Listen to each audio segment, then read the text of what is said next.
Hoy en día escuchamos mucho en cuanto a las vacunas y de hecho creo que por estos días sí que hemos oído hablar de vacunas. Muchos están ansiosos esperando que llegue la vacuna contra el COVID para poder solucionar algunos de los problemas y otros, por el contrario, están un poco escépticos en cuanto a esto y preferirían no vacunarse. Ahora, lo que tenemos que ver es de dónde vienen las vacunas. Pero para ver esto y qué nos dice la Biblia de una vacuna bíblica, vamos a pedirle al Señor que nos ayude y que nos dirija a Él. Padre, gracias a ti por cada día, gracias por este día, por esta mañana, porque podemos abrir tu palabra, aprender de ti, y gracias porque tú nos guías, Señor, con tu amor cada día. Rogamos que podamos aprender y que podamos practicar lo que tú nos enseñas. En tu nombre oramos, Señor Jesús. Amén. Si bien es una realidad que todos estamos hablando y todos quizá algunos e incluso esperanzados en una vacuna, decíamos que las vacunas realmente lo que son parte de la misma enfermedad. Hubo alguien que inventó en algún momento hace varios años las vacunas y esto revolucionó los temas de la medicina, que pudiera inyectarse a una persona algo que pudiera evitarle luego enfermar e incluso morir de esa enfermedad. Si bien la ciencia nos dice que las vacunas son prácticamente un antígeno, pero que son parte del mismo virus o de la misma enfermedad, pero que se le ponen a una persona y esto hará que pueda crear anticuerpos debido al antígeno o a la partícula de la enfermedad que se le puso. El mismo cuerpo generará los anticuerpos y de esa manera entonces la persona combatirá esa enfermedad de una manera eficiente. Ahora, si lo entendemos de esa manera y vemos y entendemos lo que la ciencia nos explica en cuanto a las vacunas, que es un antígeno o una parte de la misma enfermedad en una cantidad más pequeña, la cual hará que el cuerpo produzca anticuerpos o defensas contra esa misma enfermedad. Ahora, pensaríamos entonces, ¿hay algún ejemplo bíblico de vacunas? Sí, claro que sí lo hay. La Biblia nos muestra un episodio justamente en el libro de Números, hablando del pueblo de Israel en el desierto. Estas historias del pueblo de Israel en el desierto que sí que nos enseñan y a veces nos confrontan porque lastimosamente muchas veces nuestro carácter se parece tanto al de este pueblo. A veces podemos ver al pueblo de Israel con mucha crítica y a veces podemos criticar las acciones y cada cosa que ellos hacían. Pero lastimosamente, esas historias están allí para que aprendamos y para que nos demos cuenta que a veces podemos caer en los mismos errores que ellos. En un episodio y en una parte de la historia de este pueblo que encontramos en el libro de Números y en el capítulo 21, se nos narra un momento del pueblo de Israel en el cual ellos, una vez más, se quejaron de lo que Dios daba, de lo que Dios hacía, y entonces les vino una consecuencia. Esto lo encontramos entonces en el capítulo 21 de Números y leemos los versículos 5 en adelante. Dice allí: y habló el pueblo contra Dios y contra Moisés. ¿Por qué nos hiciste subir de Egipto para que muramos en el desierto? Pues no hay pan ni agua, y nuestra alma tiene fastidio de este pan tan liviano. Era lo que decía el pueblo.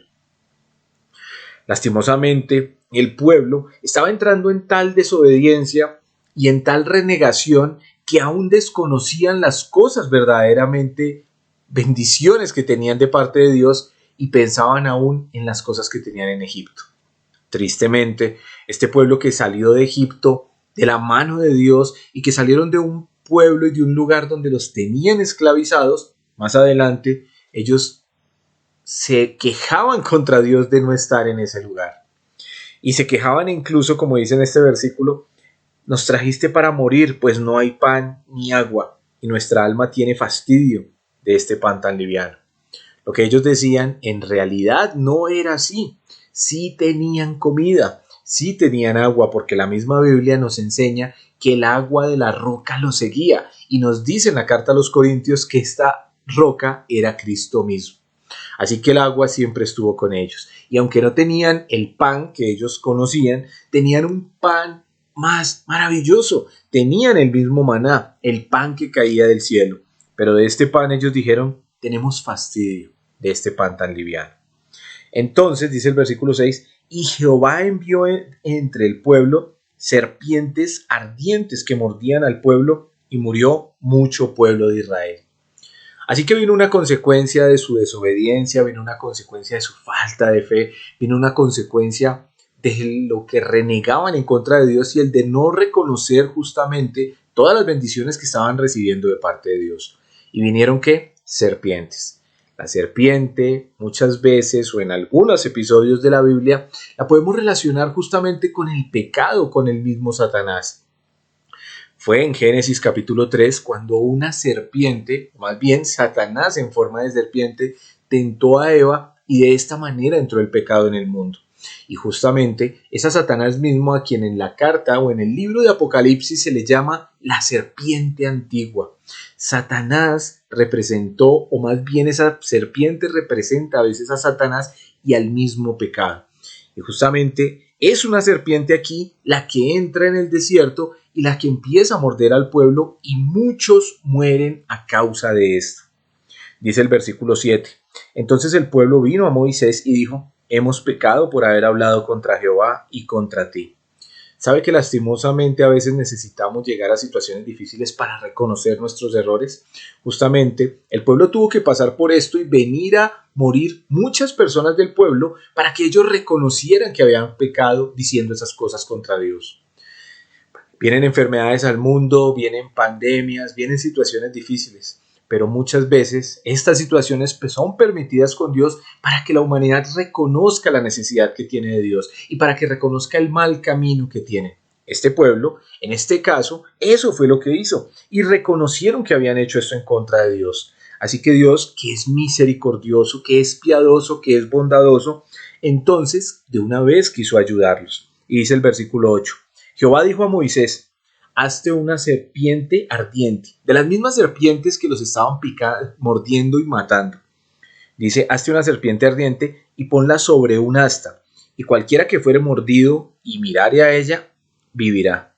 Moisés hizo entonces una serpiente de bronce y la puso sobre un asta, y cuando alguna serpiente mordía a alguno, entonces ese miraba a la serpiente de bronce y vivía. ¿Sabe que esta es justamente el ejemplo de la primer vacuna? Ya vimos, y nos dice la ciencia, que la vacuna es parte de la misma enfermedad suministrada a la persona para que la persona cree defensas.